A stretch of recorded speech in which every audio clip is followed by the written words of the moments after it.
Hello everybody, welcome back. We're going to turn off the presentation view over here. We're going to turn on the camera view over here like so. And we are going to turn on the chat. Poof, there we go. The chat is there. All right, here we go. Let's do the Q&A section here. I don't see the chat right now. Test. Oh, there we go. All right. Okay, so we have... questions showing up here. Remember, just ask the questions about this stuff. While you guys are getting ready for the questions, I just want to do one thing over here. But before I do that, let me go camera view. It's actually kind of messed up over here, it looks like. It's a little off. So what I'll do is I'll move this up like so. There we go. Okay. All right, and actually, I'm going to do this too. Before we get started with the questions and answers over here, I just want to show you how freaking sick my spreadsheet is here, okay? Because if you guys notice, I was able to copy and paste everything all over the place. You guys have probably noticed, especially when I was adding that move and when I highlighted the moves, you could actually kind of see the letters in there. This whole spreadsheet is built off of conditional formatting. So basically, if a square has an A in it, it turns red. Like so. I can just do this anywhere I feel like it, and it turns red. I can put hit stun, block stun, startup, recovery, you know, I can do whatever I want. So that's why I was able to copy and paste all these moves wherever I wanted, and it changed the, you know, it changes the borders, it changes the colors. I could do anything I wanted with this, and it's so sick. And the in-between frame, I made it a W. I made it a W because literally on your keyboard, W is in between S and A, which is startup and active frames. So S and A were startup and active frames. So I just made W that the overlap frame because W is right in between A and S on the keyboard. And there you go. This is my spreadsheet, and I created something like this a long time ago because I actually really wanted to present frame data this way. I had an idea on the Street Fighter V wiki a long time ago to present frame data looking like this as opposed to the numbers. The reason why I never finished this and why I never actually went through with it is because it actually turns out that there are moves with hundreds of frames, and then you basically get no information because the whole thing just like stretches all the way like it just basically became useless. And I was like, dang it, like this was such a cool way to represent frame data in my opinion. You know, I would have presented it too with the hit stun and block stun like this all the time, so you could actually see what the plus and minus and all this stuff like this.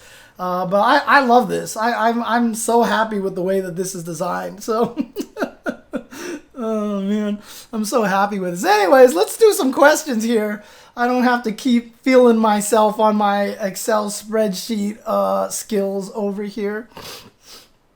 I saw a question when I jumped in here. El Fuerte Dynamite asked, why there are variable recovery frames in certain moves like air attacks after landing. The reason why for this is because a lot of moves are designed when they go airborne to recover when they land. And it's interesting because from a programmable standpoint, they don't just program moves necessarily just to be in the air or on the ground, but they actually program the moves to want to land and then have recovery after they land. It's a weird situation, but the best example I can give you is from Super Turbo with Cammy's Spiral Arrow, the cannon drill. Of course, I'm going to use Cammy, Super Turbo, as an example. But when she does the cannon drill, she actually goes airborne, and then her recovery is actually tied to her falling and landing on the ground and recovering that way. And so a lot of frame data is based off of the actual scripts that are written for moves. And a lot of moves are scripted based off of different things like gravity and, how they recover. They're based off of gravity, or they're based off of momentum, these kind of things like that. And so the way that you can see that is if you play, like if they decided to make Cammy's spiral arrow, her drill, just drill, recover, and land without treating it like it's something falling down, what you would end up seeing is that when you fight on the bonus stage where the car exists in Street Fighter 2, if you did a cannon drill off the car, Cammy would land in the middle of the air, slide, recover, and then stand up and fall. Instead, what you actually see is she drills and keeps falling and falls lower than the normal height that she was supposed to be, and she lands, and then she stops the drill. If you guys have ever played Rainbow Edition, Honda does headbutt and he lands, but he lands in the air when you do the headbutt in the air, and that's why, because that move was not programmed based off of gravity. It was always assumed he was just going to headbutt and then he would just like fall right there and then you could just jump again. All sorts of weird stuff. But that's why you actually put in that kind of information in there. You make it so that when the gravity determines when you land, and then they add the recovery frames, because then most of the time you use this move, yeah, it's going to be that situation. But, just from a programmatic standpoint, it's safer to do it that way in case there's any like weird bugs. That's why you'll see characters get stuck in the air floating in a lot of games when you mess the game up, because it doesn't do the gravity thing. So after the move is done, they're just stuck up in the sky and they're walking back and forth, and they're not programmed to walk on the ground. They're programmed to walk on a specific x-axis that they were at. And so they get stuck there. It's all crazy programming stuff, but that's why they do it, essentially. What happens when different... Oh, what's up, Duck Vader? What happens when different moves become active on the same frame in Street Fighter V? Normal versus throw, normal versus command grab, throw versus command grab. That is just dependent on the game. The game decides at that point. So when two moves connect with each other, overlap, the game will program a tiebreaker. So in Street Fighter V, throws beat active frames. So if you throw someone on the exact frame that they hit you, the throw wins. That is just something that they programmed into Street Fighter V. That's why being +2 against an enemy is so powerful. Throws have a 5-frame startup, and if you're +2, 1, 2, the opponent can move, 3, 4, 5, and you grab them. And if they hit a 3-frame button, that means your throw and their light button hit on the same frames. You had a 2-frame advantage. So add 2 to their 3-frame startup on their light punch. You both have 5 that hit on the same frame. Throws win. That's just what is programmed into the game. Same thing if you both hit medium kicks, they'll hit each other on the same frame, and then you'll trade. In Street Fighter V, they have a priority system in which heavies will always beat mediums, mediums will always beat lights. So if you hit buttons at the exact same time and they trade with each other, then heavies will just win. They just make it win. And that's it. They just said, you know what, that wins. And so it's really all just determined by the game. And we've seen bugs in the past where priority isn't properly determined, and so the game freaks out. And these are bugs that we've learned over time to make sure that we get out of it, and situations like that. So that's basically what happens when moves trade. It's all determined by the game. Like, for example, in MK9, probably the worst decision making ever. So in MK9, this was before Boone really understood competitive games. Their determination was that if 2 people tied, player 1 won. If the timeout happened and they had the same amount of life, player 1 won. That's it. That's all they did. Because Ed Boon was like, trades look ugly. I don't want trades to happen in the game. So just make player 1 win. And that's what it was in MK9. So if two people punch at the same time and they happen to hit each other, player one won. Every time. I can't remember if it was player one or when the round started. I think when the round started, they 50-50 determined if it was going to be player one or player two. And it was that player for the rest of the entire game.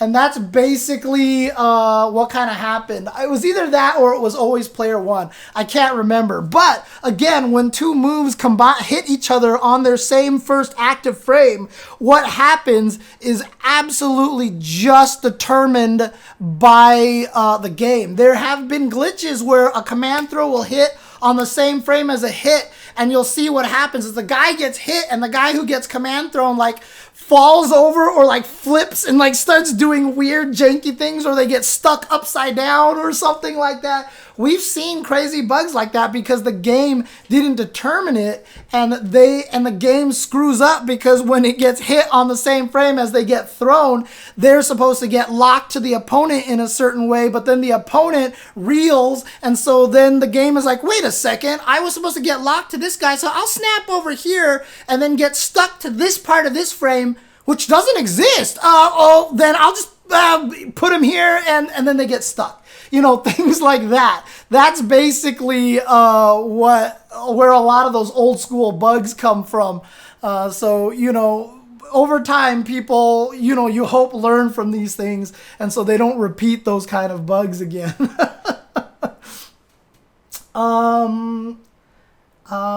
So are there any questions? I mean, it depends on the game, Mima Sweets, but yeah, if there is an advantage, there was situations in CVS 1 where when both characters overlapped each other in the corner, one character would shove the other character out. Like player 2, I think, always won.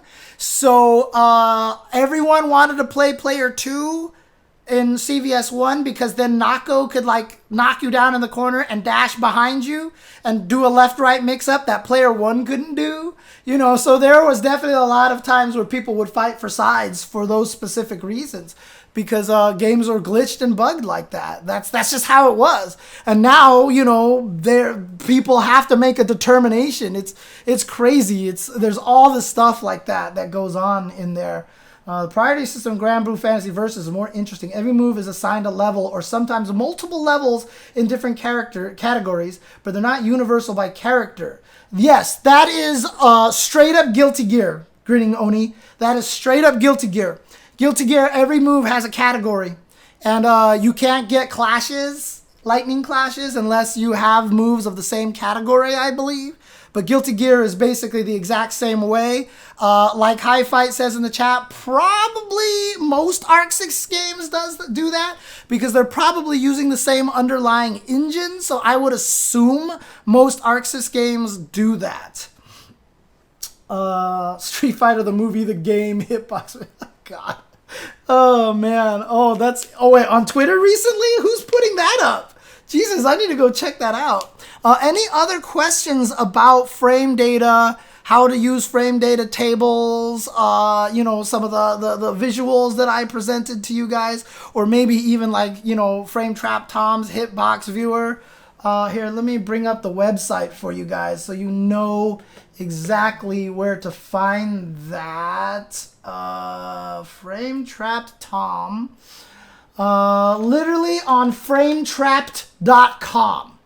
So if I do this over here, and I do screen capture like this, and I do something like this, you will see here that on FrameTrap Tom, on the thing up here, I don't care if you see my bookmarks, I don't have any embarrassing bookmarks on there, just Facebook, Twitter, but you can see FrameTrap Tom over here. That's that, and here's their site. And Hitbox Viewer is right here. If you click on the Hitbox Viewer, it drains down here. You have to install SlimDX end user runtimes. And then you download and install FrameTrap Tom's tool over here. Run Steam as an administrator. Run his tool as an administrator. And then what you get is... what you end up getting is this little guy over here. And again, you know, this is a passion project. This is a fan created tool.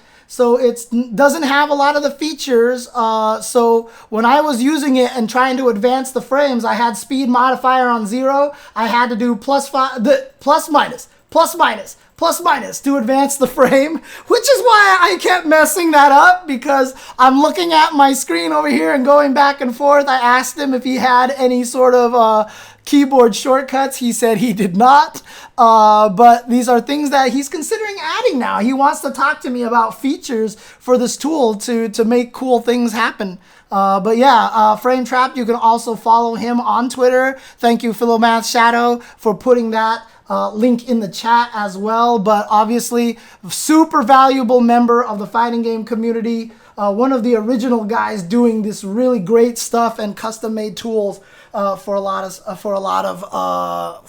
of us fighting game players here. So eliminate all the minus on block when playing footsies and neutrals.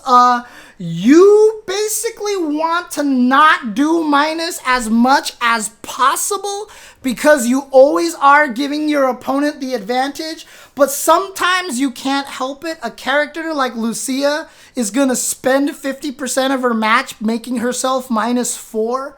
But you're always putting yourself at a range in which the opponent can't really punish you.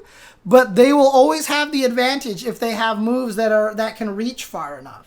But that's just Lucia's game. Now, the interesting thing is, this is when we'll get into this, we'll start getting into stealing turns, which we'll talk a little bit more about next week. If you put yourself in a situation that's -2 and you know the opponent can't punish you, but it's always their turn, that's a perfect time to throw out an EX uppercut.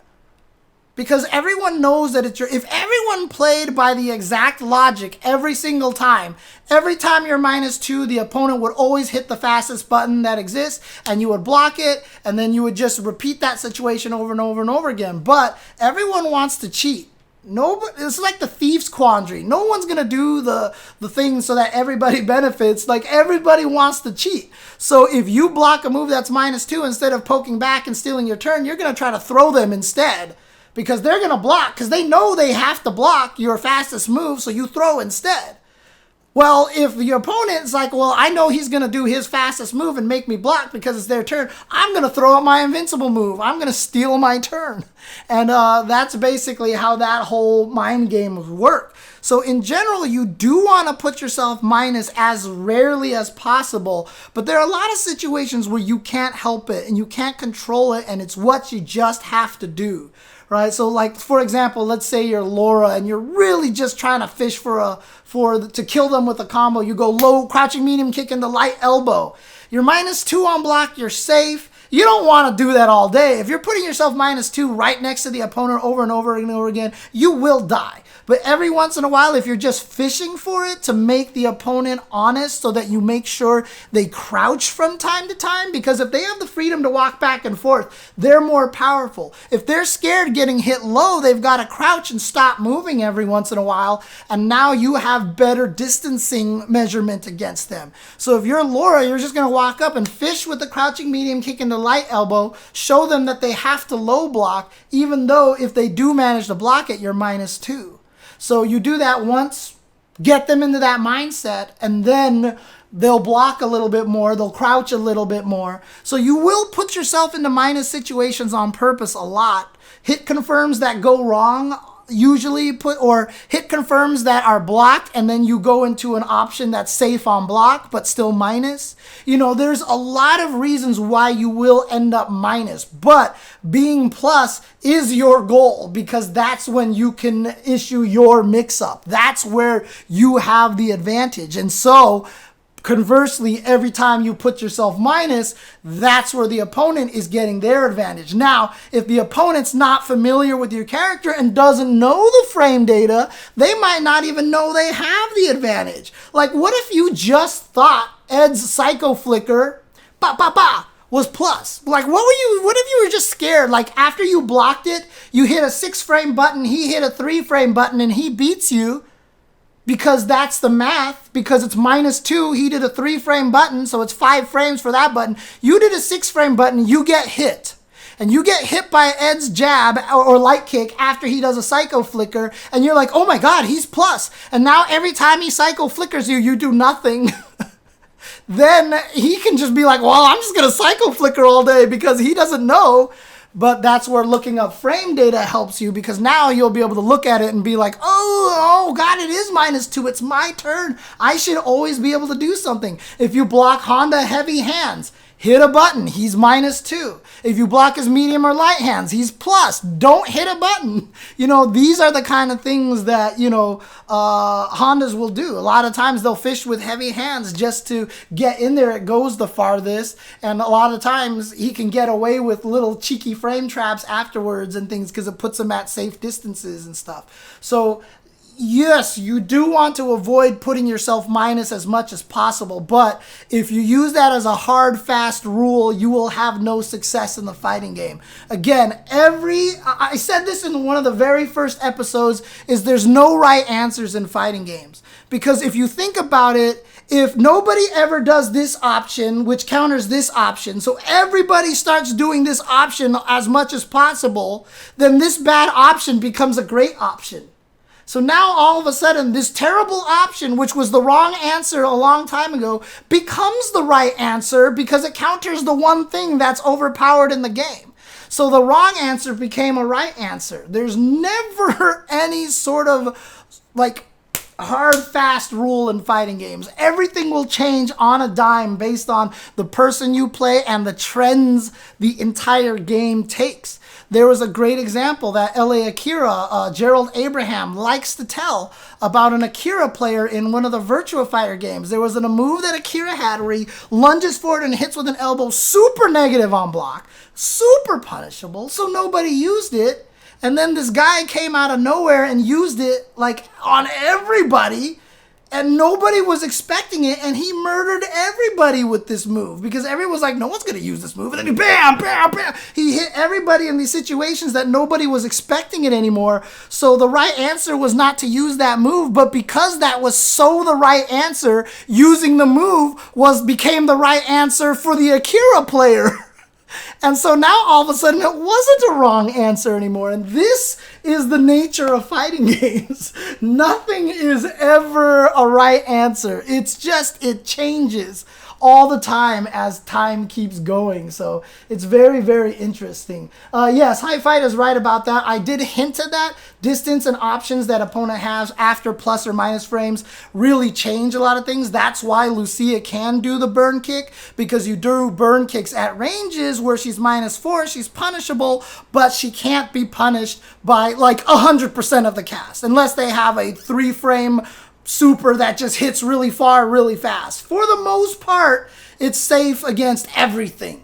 You may lose your turn because you have to block the opponent's button, like if Chun-Li does towards medium punch after blocking your burn kick, regardless of distance, she will hit you.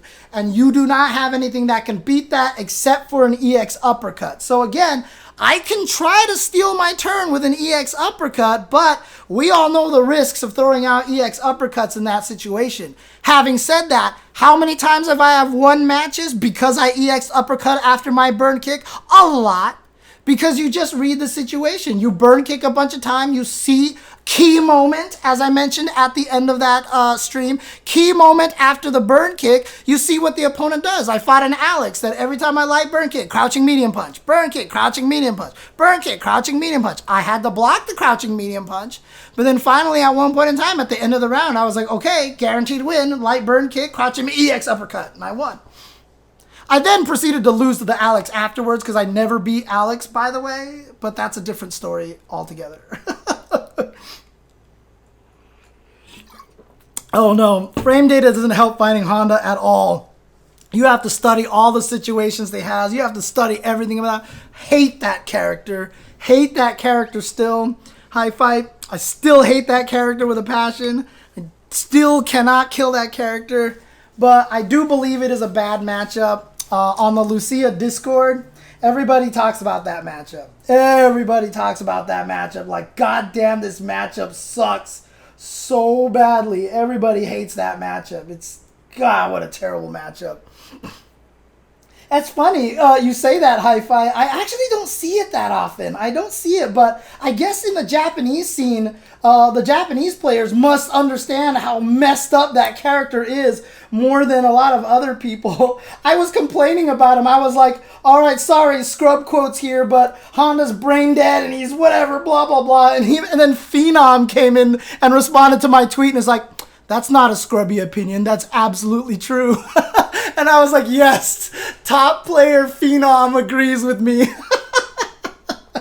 Oh, man, I was so happy about that. Do top tiers have the best frames? Largely, yes. A lot of times, yes. That's not the only determining factor, but it's definitely nice. It's definitely very, very helpful. It's super, super helpful to have. To have a lot of plus frames. One of the biggest examples of this is Dictator, M. Bison. M. Bison is plus on everything. He's really actually not, and so you have to learn that. You have to understand that, but he's plus on a goddamn lot of things. Same thing with Honda. That's why Honda's scary as well. He's plus on so many damn things. If he does like freaking head EX butt slam, he's plus 5. If he does light or medium hands, he's plus 1 and 2. Now, a lot of other things are negative, but he puts himself at ranges that you can't really do anything to it. But Bison, EX scissor kick is plus, knee is plus, psycho axe is plus. Standing medium punch is plus, devil's reverse is plus. Like, he's just plus all over the place, and it's really, really scary about that. But as Fire Tripper says, damage, meter build, mobility, corner carry, all that stuff will make a difference. Because even if a character has a lot of minus frames, if he just does a third of your life, if he hits you every time with one move into this big old combo, I mean, like La Diva, right? Well, actually, La Diva actually has some pretty crazy good frames. A lot of plus stuff. But in general, there are a lot of factors that go into it. Being plus on a large number of your attacks is just one of the factors. However, it is a very big, important factor. I mean, I would have to go through Street Fighter V seasons one by one and see if I can find a season where a character who does have a lot of minus frames is still actually one of the best characters, but I would have to think about that. I would have to think about that. I mean, Grinning Oni, I feel the same way about Lucia. Outside of standing light punch, standing medium punch, crouching light kick, crouching medium punch, which everybody is plus on. Basically, the light buttons and the medium buttons, almost every character are plus on. Lucia has 0 plus moves, except for V trigger 1, V skill 2, EX run into V skill 2, which is plus 2 on block. That's her only plus frame. You can throw fireballs at certain ranges that give her plus frames, but that's the same. That's true about any projectile, and she has the slowest startup on any projectile in the game, so that's not really all that great. Oh yeah, okay, Colleen, great example there from High Fight. Colleen doesn't have many plus frame moves, but she is definitely top tier. She is definitely one of the strongest characters. Yes, good call. Although she has one of the most annoying plus moves for me. Not for everybody else, not for people who are good, but for me, which is her crouching medium kick, which is plus 1. Because I don't recognize moves. I recognize motions, speed. I recognize flow. And that crouching medium kick has the slowest goddamn animation. It's like, and then it pulls back really slow while something like Karen's crouching medium kick is like kick and it's done. And so like every time I see Colleen's crouching medium kick, I think it's negative. Just because I don't see that she's doing crouching medium kick. I just feel that a move happened and it was of this speed and it was that move that Colleen has. So I try to hit a button every time and I get hit by standing light kick. Every single time. If you're a Colleen player and you want to kill me, just do crouching medium kick, stand light kick into kill me. I fought Olaf one of the first times we played. He was like, why are you hitting a button after this every single time and getting hit? And I was like, am I? because I'm really not, I've learned this from Tekken, and it's been wonderful. It's been such a wonderful thing to discover that one of my biggest weaknesses is that I don't recognize moves. And learning that has really helped me get better at fighting games, so much better now. Now that I'm trying my best to now recognize moves and understanding how to punish them, or just understanding how to react to them properly. I still have that problem when I fight Colleen, though. I block her crouching medium kick, and I'm like, attack! And then I get standing light kicked every time. Yeah, Jury does not have a lot. She really doesn't. Stand light punch, stand light kick, crouch light punch, stand medium punch, V trigger 2. That's it. She definitely does not have a lot, and that's not very good. However, the interesting thing is, a lot of times you think to yourself, man, this character is great and compared to the other ones, blah, blah, blah, blah, blah. But the thing about it is, if you actually go and count M. Bison's moves that are plus frames, he actually doesn't have a significantly larger amount than a lot of other characters. You'd be surprised. The real difference is just the use factor of his plus moves. His plus moves are really useful. Not a lot of characters get that kind of privilege, that a lot of their plus frames are EX scissor kick from like 9 miles away and it's plus on block. It's like, what?